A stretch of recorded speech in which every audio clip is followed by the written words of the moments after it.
Hello, my name is Alex Williams, and I will be talking to you today about Charles Darwin and his theories of evolution. Charles Darwin, the father of evolution, challenged our perception of our place in the universe and the fittest in species. Most importantly, he challenged our perception on the fittest in our species, saying, "It is surprising how soon a want of care, or care wrongly directed, leads to the degeneration of a domestic race, but excepting in the case of man himself, hardly anyone is so ignorant to allow his worst animals to breed." Now, when Darwin said this, Darwin was referring to the fact that all other animals in nature have a way to weed out their young, whether it be making more babies than necessary or kill their babies by competition within their species. Now, competition within a species has become a very important topic to the human race because Darwin's theories have led to the want of elimination of the so-called less fit. Now, this was especially seen in the case of Hitler. In Nazi Germany, many of the leading Darwinian biologists and social thinkers had turned from traditional Christian views and ethics and had disregarded the sacredness of human life. And Hitler built his view of ethics on the Darwinian principles rather than nihilistic ones.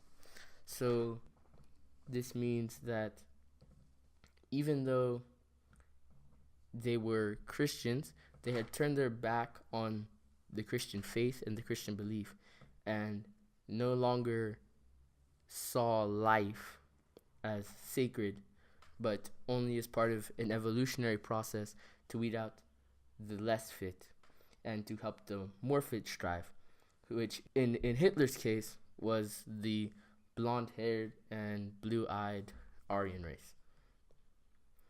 This also happened in the case of Stalin, and we have a quote here from one of Stalin's childhood friends, and Stalin once said to him, "You know they're fooling us.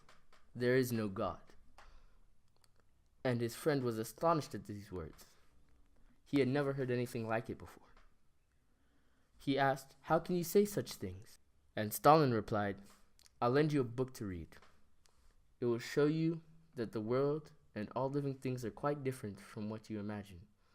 And all this talk about God is sheer nonsense." And when the friend inquired which book, Stalin replied, "Darwin.